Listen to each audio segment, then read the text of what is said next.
Hello everyone, welcome back my YouTube channel. अगर आप मेरे चैनल पर नए हैं तो प्लीज़ मेरे चैनल को लाइक और सब्सक्राइब जरूर कर लीजिएगा ताकि मेरा नोटिफिकेशन सबसे पहले आप तक पहुंच सके। तो चलिए हम ज़्यादा बात नहीं करेंगे, सेशन को आगे बढ़ाते हैं। चलिए क्वेश्चन नंबर आता है हमारा 1। क्वेश्चन नंबर 1 में पूछा है which of the following is considered a normal behaviour in toddlers. क्या पूछा है क्वेश्चन में? निम्नलिखित में से कौन सा व्यवहार टोडलर्स मतलब छोटे बच्चों में सामान्य माना जाता है। टोडलर्स किसको बोलते हैं? छोटे बच्चे को बोलते हैं, ठीक है। तो ऑप्शन देख लेते हैं हम। ऑप्शन ए है हमारा स्पीकिंग इन फुल सेंटेंस मतलब पूरे वाक्य बोलना। ऑप्शन बी है हमारा टेम्पर टेंट्रम्स मतलब गुस्से के दौरे। ऑप्शन सी है हमारा लॉजिकल रीजनिंग मतलब तर्कपूर्ण सोच। ऑप्शन नंबर डी आता है हमारा एब्स्ट्रैक्ट थिंकिंग मतलब अमूर्त सोच। तो क्या आ जाएगा राइट आंसर हमारा इसका? क्वेश्चन नंबर फर्स्ट का राइट आंसर क्या हो जाएगा? राइट आंसर हो जाएगा ऑप्शन नंबर बी। क्या हो जाएगा? ऑप्शन नंबर बी हो जाएगा हमारा राइट आंसर। टेम्पर टेंट्रम्स मतलब गुस्से के दौरे। क्वेश्चन में क्या पूछा था? निम्नलिखित में से कौन सा व्यवहार टोडलर्स मतलब छोटे बच्चों में सामान्य माना जाता है। तो क्या माना जाता है? सामान्य गुस्से के दौरे, ठीक है। सामान्य क्या माना जाएगा? गुस्से के दौरे, टेम्पर टेंट्रम्स, ठीक है। चलिए नेक्स्ट क्वेश्चन पर मूव ऑन करते हैं। क्वेश्चन नंबर आता है हमारा 2। At what age do children typically develop object permanence मतलब बच्चों में वस्तु स्थायित्व सामान्यतः किस उम्र में विकसित होता है, बताइए। ऑप्शन ए आता है हमारा 2 मंथ मतलब 2 महीने। ऑप्शन बी आता है 6 मंथ। ऑप्शन नंबर 3 आता है, ऑप्शन नंबर सी आता है हमारा 9 मंथ। ऑप्शन नंबर डी आता है 12 मंथ। क्या आ जाएगा राइट आंसर हमारा इसका? बच्चों में वस्तु स्थायित्व सामान्यतः किस उम्र में विकसित होती है? किस उम्र में विकसित होती है? तो राइट आंसर लगा लीजिए ऑप्शन नंबर सी।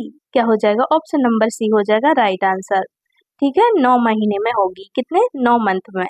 कितनी उम्र में विकसित होगी? तो आपको लिख लेना है 9 मंथ, ठीक है। 9 मंथ लिख लीजिएगा, 9 मंथ में विकसित होगी। चलिए नेक्स्ट क्वेश्चन पर मूव ऑन करते हैं। क्वेश्चन नंबर आता है हमारा 3rd।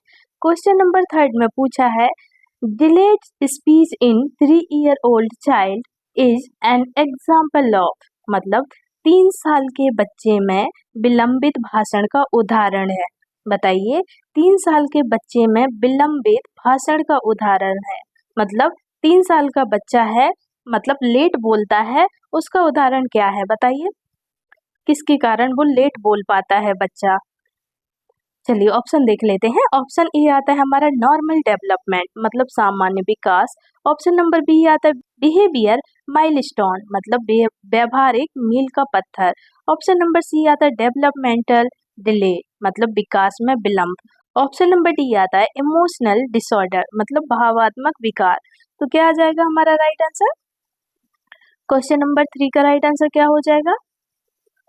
क्वेश्चन नंबर 3 का राइट आंसर हो जाएगा ऑप्शन नंबर सी। क्या हो जाएगा? ऑप्शन नंबर सी हो जाएगा डेवलपमेंटल डिले। विकास में विलंब हो जाता है इसलिए बच्चा लेट बोल पाता है, ठीक है। कोई कोई बच्चे होते हैं ना जो जल्दी नहीं बोल पाते हैं, जल्दी बोलना शुरू नहीं कर पाते हैं, उन्हें कई बार टाइम लग जाता है। तो क्यों टाइम लगता है बताइए? क्यों टाइम लग जाता है उन्हें? क्यों इतना लेट बोलते हैं बच्चे? क्योंकि विकास में विलंब हो गया, उसका विकास जो है वो सही से नहीं हो पाया, समय पर नहीं हो पाया विकास, इसलिए वो समय पर बोल भी नहीं पाया, इसलिए वो समय पर बोल भी नहीं सकता है। चलिए नेक्स्ट क्वेश्चन पर मूव ऑन करते हैं। क्वेश्चन नंबर आता है हमारा 4। क्वेश्चन नंबर 4 में है adolescent mood swing are usually caused by मतलब किशोरों में मूड में बदलाव सामान्यतः किस कारण होता है, बताइए। किशोरों में मूड में बदलाव सामान्यतः किस कारण होता है?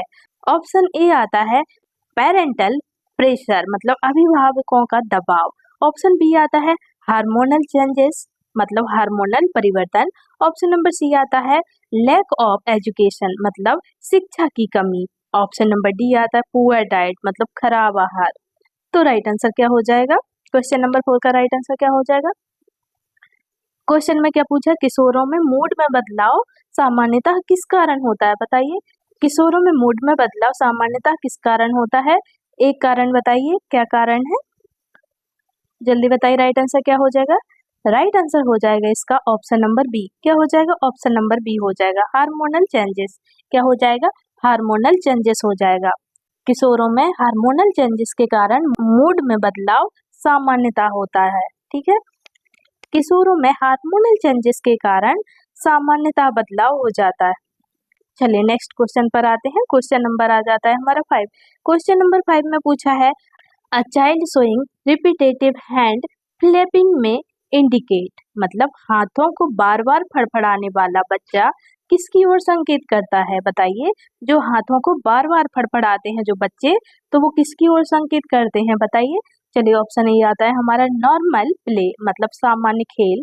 ऑप्शन नंबर बी आता है ऑटिज्म स्पेक्ट्रम डिसऑर्डर, मतलब ऑटिज्म स्पेक्ट्रम विकार। ऑप्शन नंबर सी आता है ADHD। ऑप्शन नंबर डी आता है डिप्रेशन, मतलब अवसाद। तो क्या आ जाएगा इसका राइट आंसर?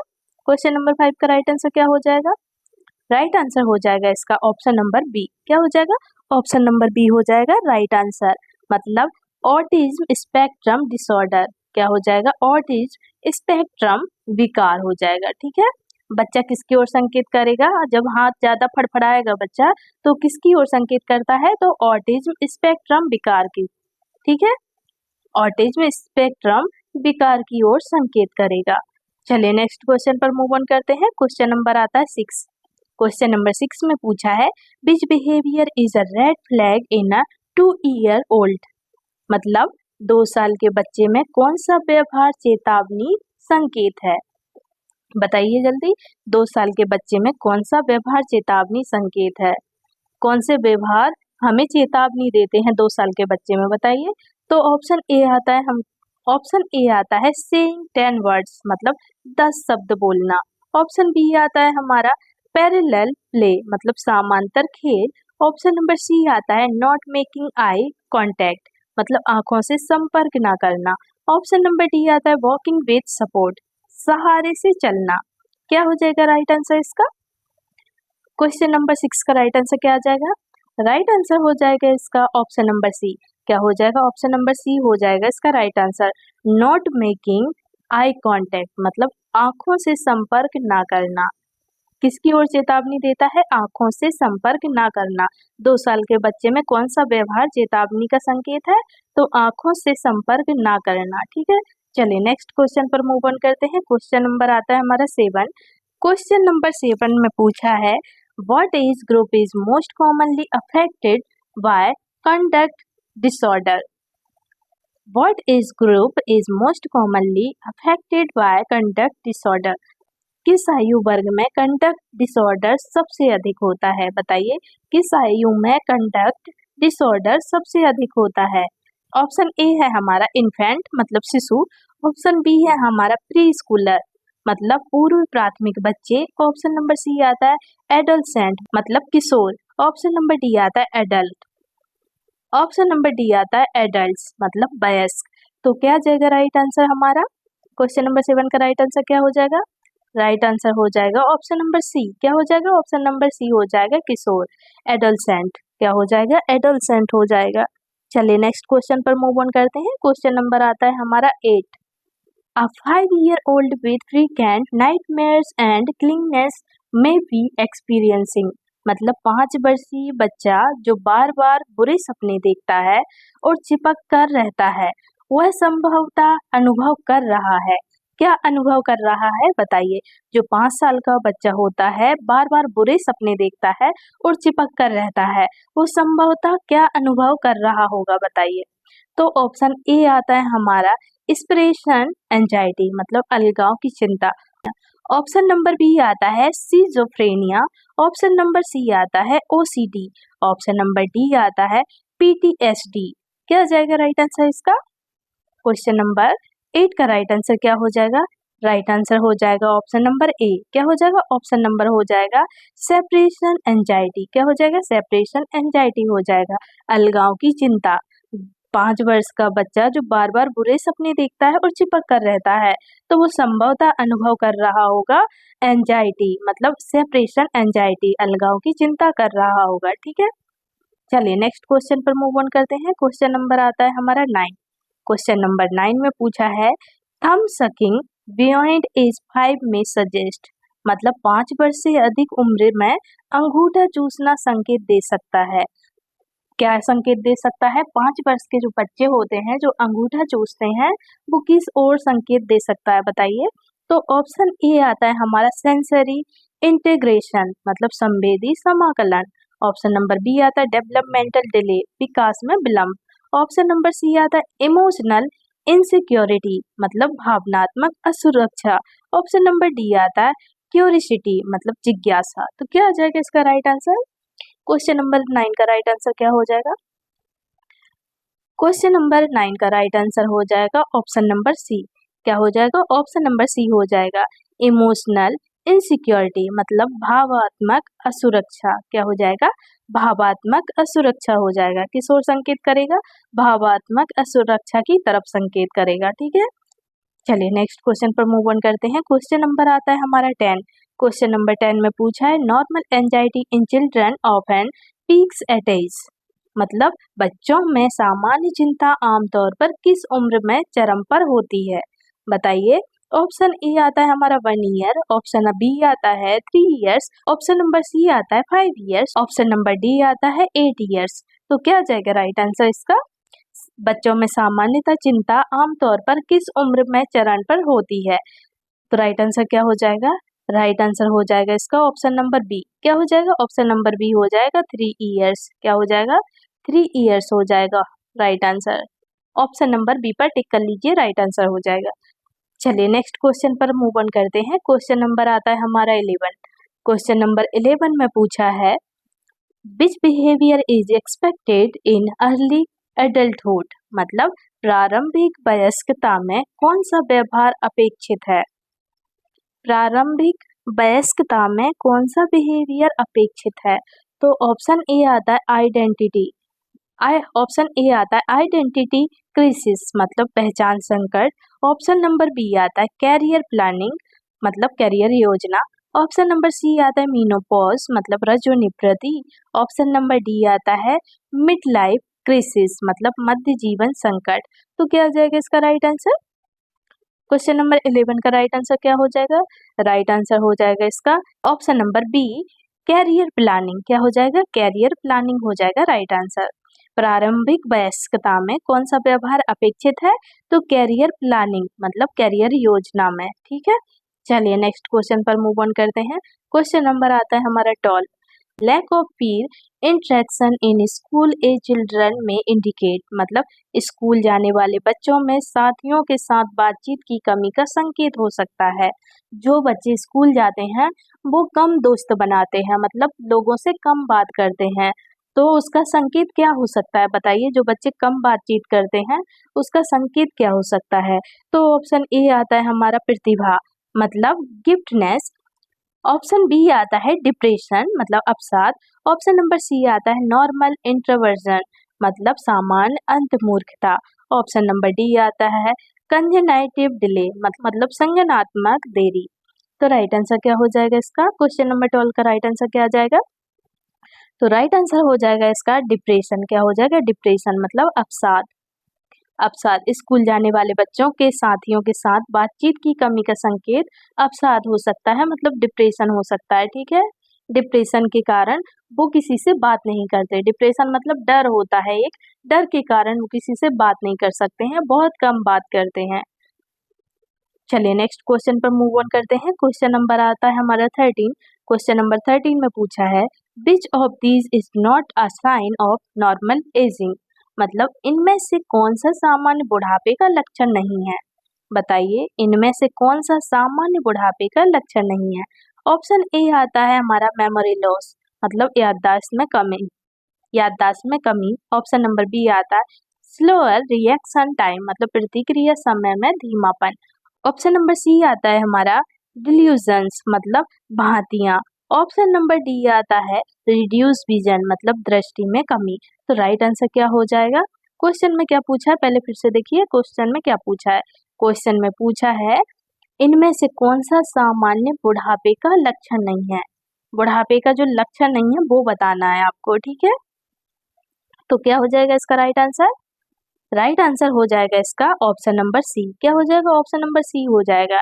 डिल्यूजन्स मतलब भांतियां, भ्रांतियां। डिल्यूजन्स मतलब भ्रांतियां, ठीक है। देखिए मेमोरी लॉस तो होती ही है बुढ़ापे में। स्लोअर रिएक्शन टाइम मतलब प्रतिक्रिया समय में धीमापन, ये भी होता है। रिड्यूस विजन मतलब दृष्टि में कमी। बुढ़ापे में दृष्टि में भी कमी होती है, मतलब कम दिखाई देना होता है। बुढ़ापे में कम भी दिखाई देने लगता है। तो राइट आंसर क्या हो जाएगा? डिलीजेंस। डिलीजेंस मतलब भ्रांतियां, ये तो नहीं होता है ना बुढ़ापे में। तो राइट आंसर हो जाएगा इसका ऑप्शन नंबर सी, भ्रांतियां, ठीक है। चलिए नेक्स्ट क्वेश्चन पर मूव ऑन करते हैं। क्वेश्चन नंबर आता है हमारा 14। क्वेश्चन नंबर 14 में पूछा है what is the common cause of behavioural changes in elderly, मतलब बुजुर्गों में व्यवहारिक परिवर्तन का सामान्य कारण क्या है। क्या पूछा है? बुजुर्गों में व्यावहारिक परिवर्तन का सामान्य कारण क्या है।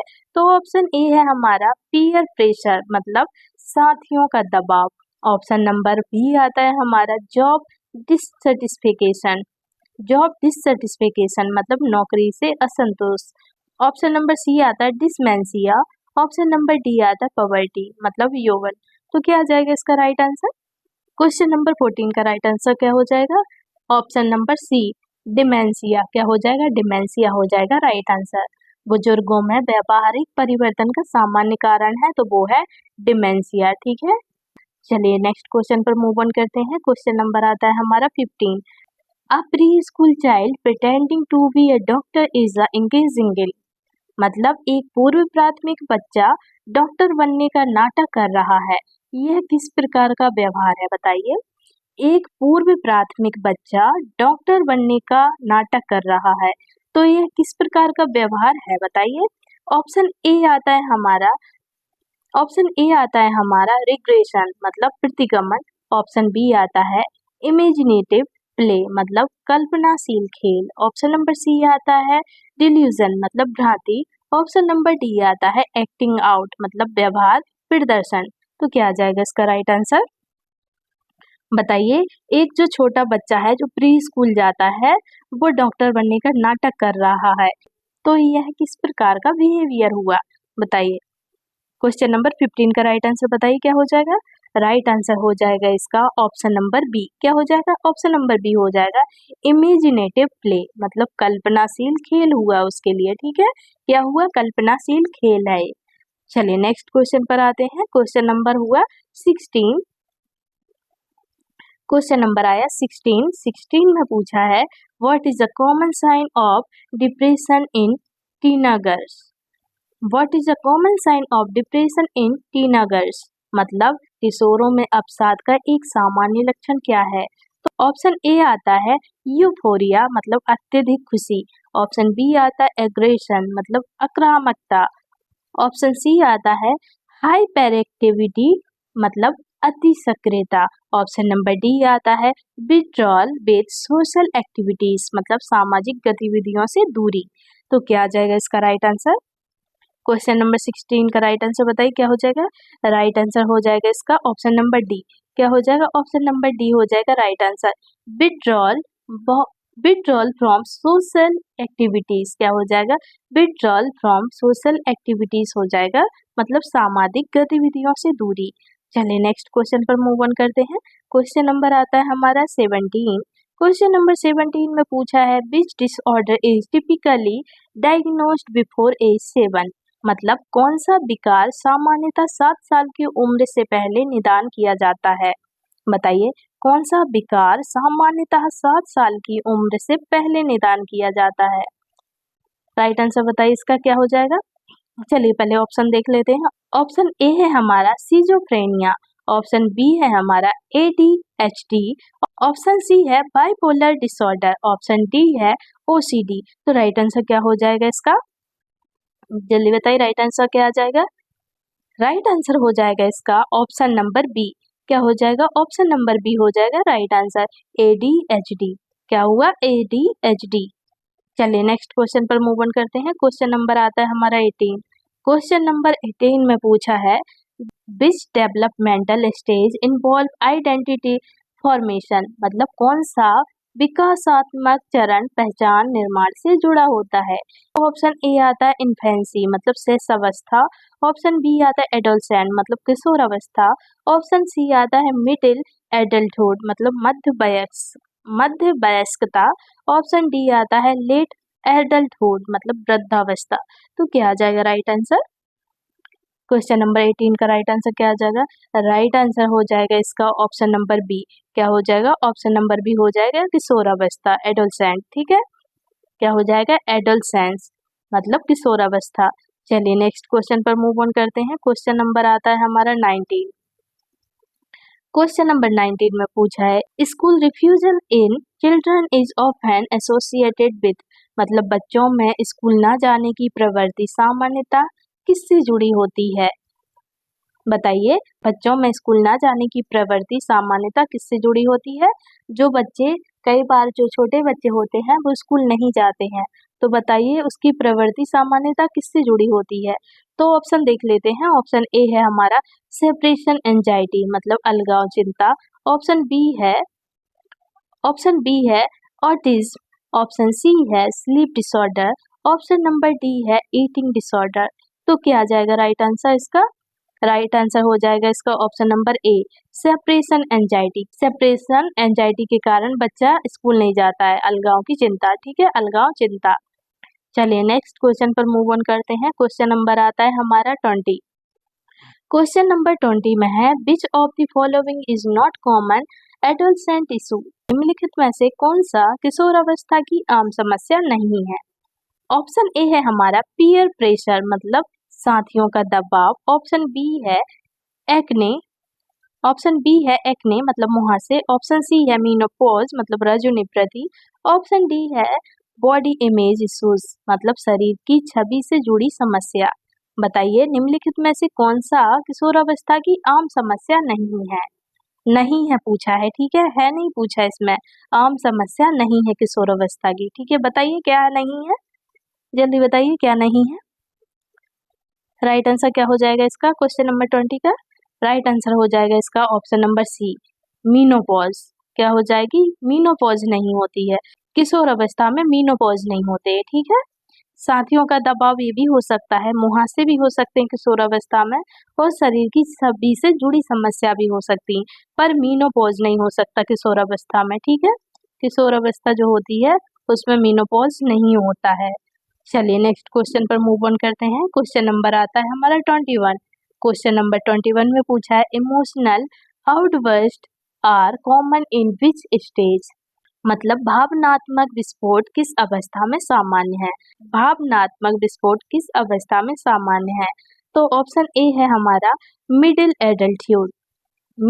एडल्टहुड मतलब मध्य वयस्कता, ऑप्शन बी है लेट चाइल्डहुड मतलब देरी से बचपन, ऑप्शन नंबर सी आता है एडोलसेंट मतलब किशोर अवस्था, ऑप्शन नंबर डी है इन्फेंसी मतलब शैशवावस्था। तो क्या आ जाएगा इसका राइट आंसर? राइट आंसर हो जाएगा इसका ऑप्शन नंबर सी। क्या हो जाएगा? ऑप्शन नंबर सी हो जाएगा एडोलसेंट मतलब किशोरावस्था हो जाएगी। चलिए नेक्स्ट क्वेश्चन पर मूव ऑन करते हैं। क्वेश्चन नंबर आता है हमारा 22। हेड बैंगिंग इन टोडलर्स में बी अ साइन ऑफ मतलब छोटे बच्चों में सिर पटकना किसका संकेत है? बताइए, जो छोटे बच्चे होते हैं वो सिर पटकते हैं बार बार, तो उसका संकेत क्या होगा? तो ऑप्शन ए आता है हमारा टेंट्रम मतलब गुस्से का दौरा, ऑप्शन बी आता है सेंसरी इशू मतलब संवेदी समस्या, ऑप्शन सी आता है सीजर्स मतलब दौरे, ऑप्शन नंबर डी आता है ऑल ऑफ द अबव। तो क्या हो जाएगा इसका राइट आंसर? क्वेश्चन नंबर 22 का राइट आंसर क्या हो जाएगा? राइट आंसर हो जाएगा इसका ऑप्शन नंबर डी। क्या हो जाएगा? ऑप्शन नंबर डी हो जाएगा उपरोक्त सभी मतलब ऑल ऑफ द अबव। क्या हो जाएगा? ऑल ऑफ द अबव मतलब जो छोटा बच्चा होता है जो सिर पटकता है बार बार, तो उसका संकेत क्या हो सकता है? गुस्से का दौरा भी हो सकता है, संवेदी समस्या भी हो सकता है, और सीजर मतलब दौरे भी हो सकते हैं। ठीक है, राइट आंसर लिख लीजिए ऑप्शन नंबर डी। चलिए नेक्स्ट क्वेश्चन पर मूव ऑन करते हैं। क्वेश्चन नंबर आता है 23। क्वेश्चन नंबर 23 में पूछा है a sign of normal emotional development in children includes A sign of normal emotional development in children includes मतलब बच्चों में सामान्य भावात्मक विकास का संकेत क्या है? बच्चों में सामान्य भावनात्मक विकास का संकेत क्या है? तो ऑप्शन ए आता है हमारा एम्पैथी मतलब सहानुभूति। ऑप्शन बी आता है लाइंग फ्रिक्वेंटली मतलब बार बार झूठ बोलना। ऑप्शन सी आता है टोटल डिपेंडेंस मतलब पूर्ण निर्भरता। ऑप्शन डी आता है लैक ऑफ फियर मतलब डर की कमी। तो राइट आंसर क्या हो जाएगा इसका? क्वेश्चन नंबर 23 का राइट आंसर क्या हो जाएगा, जल्दी बताइए। राइट आंसर हो जाएगा इसका ऑप्शन नंबर ए। क्या हो जाएगा? ऑप्शन नंबर ए हो जाएगा एम्पैथी मतलब सहानुभूति। बच्चों में सामान्य भावनात्मक विकास का संकेत है तो वो है सहानुभूति। चलिए नेक्स्ट क्वेश्चन पर मूव ऑन करते हैं। क्वेश्चन नंबर आता है 24। क्वेश्चन नंबर 24 में है रिग्रेशन में be absorb in children during मतलब प्रतिगमन। रिग्रेशन मतलब प्रतिगमन बच्चों में कब देखा जा सकता है? बताइए, प्रतिगमन बच्चों में कब देखा जा सकता है? प्रतिगमन का मतलब हुआ रिग्रेशन। तो ऑप्शन ए आता है हमारा लर्निंग अ न्यू स्किल नया कौशल सीखते समय। ऑप्शन बी आता है ड्यूरिंग इलनेस मतलब बीमारी के समय। ऑप्शन सी आता है आफ्टर सेलिब्रेशन मतलब उत्सव के बाद। ऑप्शन डी आता है ऑन बर्थडेज मतलब जन्मदिन पर। तो क्या हो जाएगा राइट आंसर? क्वेश्चन नंबर 24 का राइट आंसर क्या आ जाएगा? राइट आंसर हो जाएगा इसका ऑप्शन नंबर बी। क्या हो जाएगा? ऑप्शन नंबर बी हो जाएगा राइट आंसर। ड्यूरिंग इलनेस मतलब बीमारी के समय। प्रतिगमन या रिग्रेशन बच्चों में कब देखा जा सकता है? तो वो देखा जाता है बीमारी के समय। ठीक है, चलिए नेक्स्ट क्वेश्चन पर मूव ऑन करते हैं। ये हमारा लास्ट क्वेश्चन होगा। ठीक है, चलिए आज का लास्ट क्वेश्चन है हमारा which of the following is not a cause of behavioural problem in children मतलब बच्चों में व्यवहार संबंधी समस्याओं का कौन सा कारण नहीं है? तो ऑप्शन ए आता है कंसिस्टेंट डिसिप्लिन मतलब लगातार अनुशासन। ऑप्शन बी आता है फैमिली कॉन्फ्लिक्ट मतलब पारिवारिक संघर्ष। ऑप्शन सी आता है एब्यूज मतलब शोषण। ऑप्शन नंबर डी आता है मेंटल इलनेस मतलब मानसिक बीमारी। बताइए क्या जाएगा इसका राइट आंसर? बच्चों में व्यवहार संबंधी समस्याओं का कौन सा कारण नहीं है? व्यवहार संबंधी समस्या में कौन सा कारण नहीं है पूछा है। ठीक है, नहीं है बताना है आपको। तो राइट आंसर क्या हो जाएगा इसका? राइट आंसर हो जाएगा इसका लगातार अनुशासन। ऑप्शन नंबर ए मतलब कंसिस्टेंट डिसिप्लिन लगातार अनुशासन। ठीक है, क्या हो जाएगा? लगातार अनुशासन हो जाएगा राइट आंसर। तो फ्रेंड्स आज का सेशन हम यहीं खत्म करते हैं। अगर आपको मेरा वीडियो अच्छा लगा हो तो प्लीज़ मेरे वीडियो को like comment share and subscribe जरूर करना। और कोई भी क्वारीज हो तो प्लीज़ मुझे कमेंट बॉक्स में कमेंट करके ज़रूर बताइएगा। मैं आपके कमेंट का जवाब ज़रूर दूंगी। तो चलिए मिलते हैं अब हम नेक्स्ट वीडियो में। तब तक के लिए आप अपना ख्याल रखिएगा। Bye bye and take care.